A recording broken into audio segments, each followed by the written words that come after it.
بسم الله الرحمن الرحيم. يا أيها الذين آمنوا كتب عليكم الصيام كما كتب على الذين من قبلكم لعلكم تتقون. كما قال رسول الله صلى الله عليه وسلم لكل شيء زكاة وزكاة الجسد الصوم.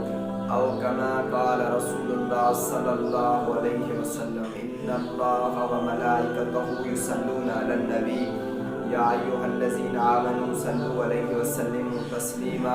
اللهم صل على سيدنا ومولانا محمد وعلى آله وأصحابه وأهل بيته أجمعين. تمام تعریفیں اور حمد و ثنا اس خالق کائنات کے لیے، اور اس کے بعد درود السلام اس کے پیغمبر حضرت محمد مصطفیٰ صلی اللہ علیہ وآلہ وسلم اور حضور کریم صلی اللہ علیہ وآلہ وسلم کی آل پر۔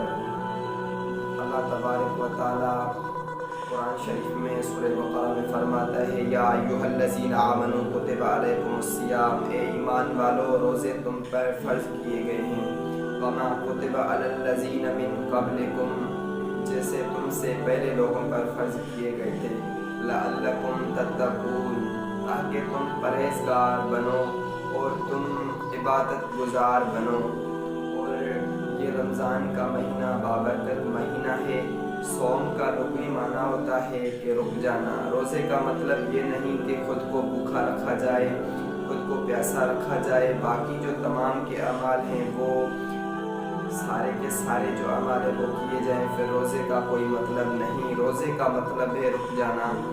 تمام مشروبات یا تمام غذائیں، تمام اعلیٰ قسم کے کھانے بھی سامنے ہو لیکن ان سے پرہیز کرنا، رک جانا، اور عمل زوجیت سے رک جانا، یہ مومن کی نشانی ہوتی ہے، اور یہ روزے کا سب سے اولین فرض ہوتا ہے، اور یہ روزے کے آداب ہوتے ہیں۔ اور روزے میں اور نگاہ کو پاک رکھا جائے، نظروں کو پاک رکھا جائے، اور تمام وہ کام نہ کیے جائے جس کے لیے اللہ اور اللہ کے رسول نے منع فرمایا ہے۔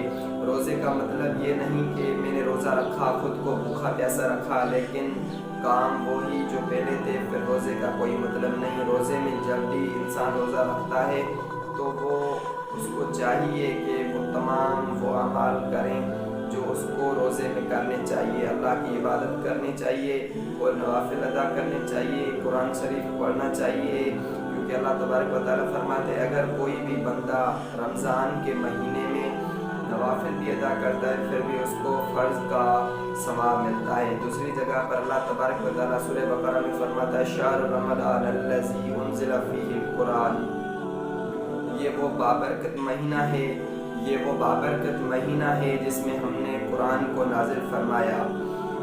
تو روزے میں یہ تمام چیزیں کرنی چاہیے جس کے لیے میرے رسول اللہ صلی اللہ علیہ وآلہ وسلم نے فرمایا۔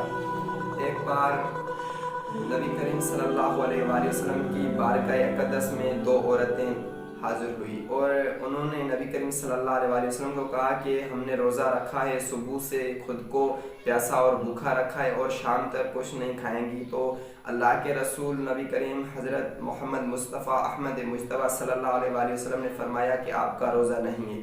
تو انہوں نے کہا حضور ہم نے تو خود کو بھوکا رکھا ہے صبح سے اور یہ ارادہ ہے شام تک کچھ نہیں کھائیں گے۔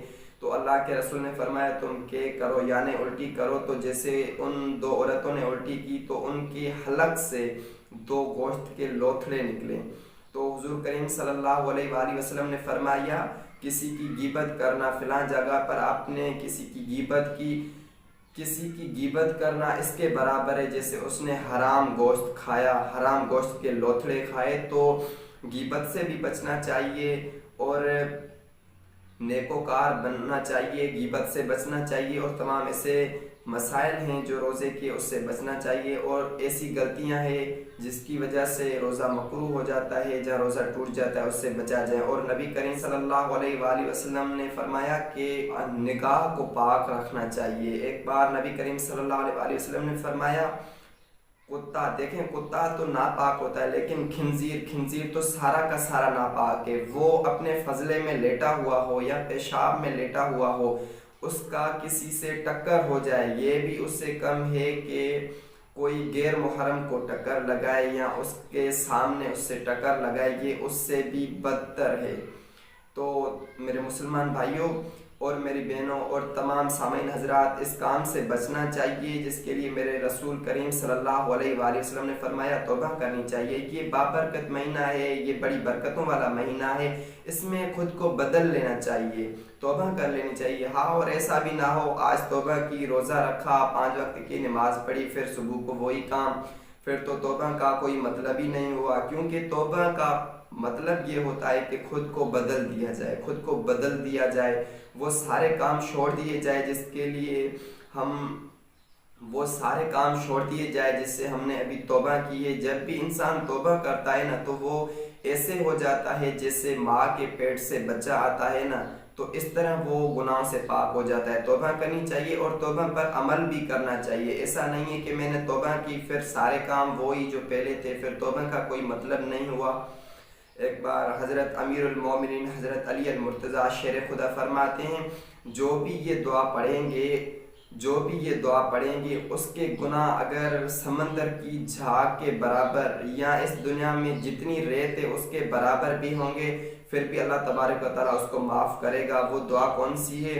لا الہ الا انت سبحانک و بحمدک رب عملت سوء و ظلمت نفسی فاغفر لی وانت خیر الغافرین۔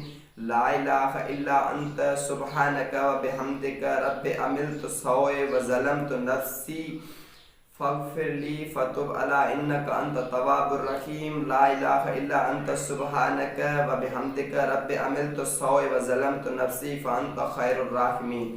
جو بھی یہ دعا پڑھے گا، میرے مولا نے فرمایا، حضرت امیر المومنین فرماتے ہیں، جو بھی شخص یہ دعا پڑھے گا اس کے گناہ اگر ریت کے برابر ہو یا سمندر کی جھاگ کے برابر ہو، پھر بھی اللہ تبارک و تعالیٰ اس کو معاف فرمائے گا۔ تو میرے مسلمان بھائیوں اور بہنوں اور تمام سامعین حضرات، ہم کو چاہیے کہ اس بابرکت مہینے میں وہ کام کریں جو اللہ اور اللہ کے رسول نے فرمائے، اور سچی دل سے توبہ کریں، اللہ سے دعا کیا کریں کہ اللہ جو ہم سے خطائیں ہو گئی، جو ہم نے گناہ کیے، جو ہم نے غلطیاں کی، ہم